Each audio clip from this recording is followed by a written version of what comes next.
quick mini video. I'm doing my morning workout, different place today, View Park near Ladera Heights. But I'm listening to the Brad Garlinghouse interview with Anthony Pompliano, and man, it got a lot of good nuggets in him. First of all, the questions that Pompliano was asking Brad, Brad and his team was not aware of the questions, so it's like fresh off the boat, you can say. It's like, and they got the questions from Twitter. So Twitter and some other places where people was like, well, hey, ask him this and that and that and this. Also, he mentions that he didn't pay Brad or his team for him coming on the show and have an open mind. So Brad speaks about how he started out.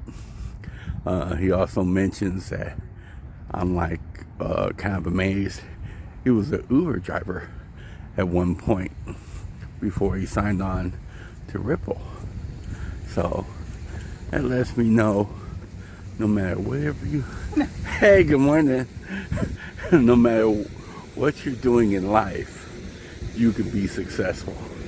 And man, once XRP takes off in price, I'm pretty sure that Brad Garlinghouse will be one of the richest men in the world. So, but yeah, so that was quite interesting to me. I'm still listening to the segment. I'll do another little quick mention in a moment.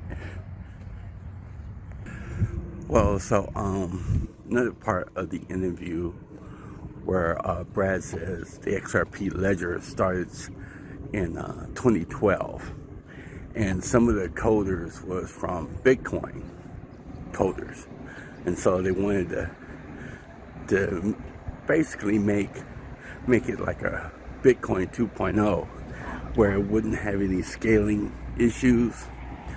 Also, Anthony Pompliano brought up the speed and how do they put it? The speed and the scaling and the efficiency. There will be a compromise. Brad says, no, they does not have to have a compromise. Ever since the ledger was created, there was no transactions reversed. There has never been a successful attack. And he's long on Bitcoin. Matter of fact, he bought some in 2012 that got him kind of familiar with the crypto space in this very, very infant stage. So he wanted to make sure that when you use XRapid, XVIA, XCurrent in any situation, that it's going to work effectively. And they designed it so if they were using it on a country or a nation that didn't have that much liquidity and they wasn't using the XRP, they can use Ethereum or Bitcoin. But he made a good point. They never had to use anything other than XRP. And with the foundation they're building with the different banks and nations and networks around the world, it's going to be even unlikely. Now that's my opinion. But I'm still listening to the interview and doing my walk. Oh, over there, across that park, is Kenneth Hahn Park. All right. and go back into the interview. So another good nugget is that he was in Sibos, and he was talking to one of the people from one of the banks, and he was saying, well, hey, there's not a question on if we're going to sign up with Ripple. It's a question of when, because I think he said 24 other banks are already signed up. And he brought up the analogy of the telephone, because, hey, the first two people had a telephone, they could only call each other.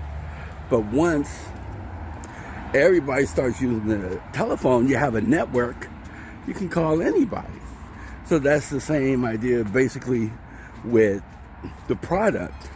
A few people, different part of the trail, the different you have different banks using the product. You only have a few banks. It's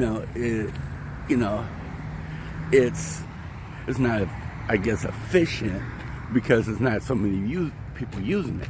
But once you have more people signed up, it's more volume, more liquidity, and more efficient.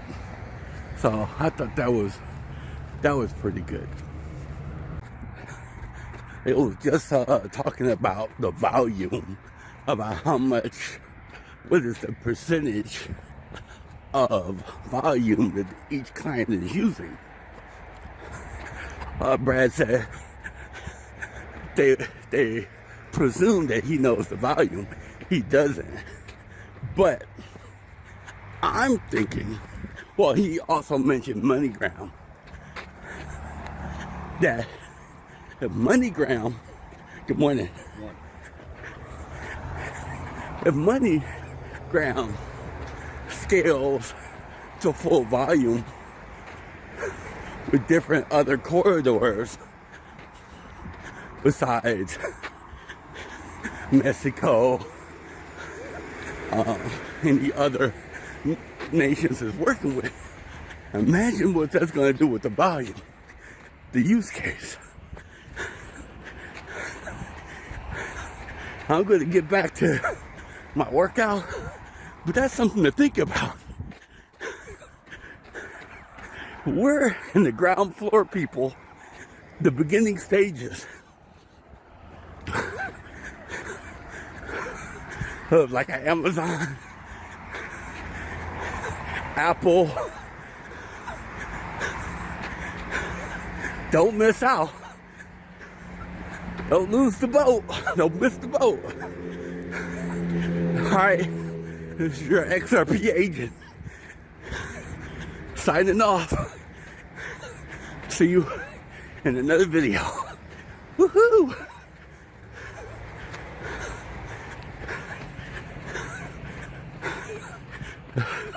It feels good.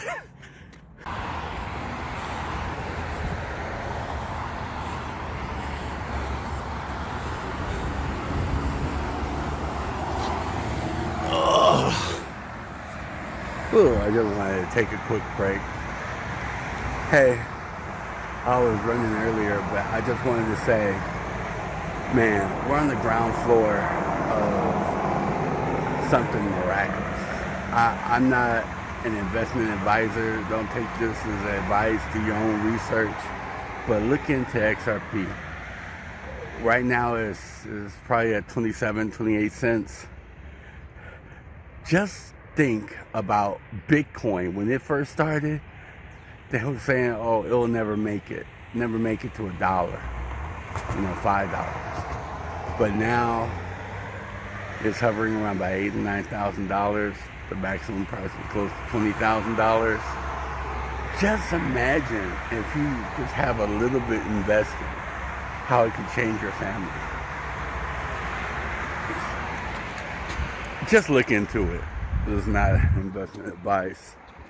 But hey, instead of buying Starbucks, buying something you don't really need, use that money for something else. It's like me. Like right now, I double check. Do I really need that coffee? Let me put that aside. Build up a little change, make another investment, and it really helps with Rich Dad Poor Dad said, pay yourself first. So I pay myself first. Damn the bills.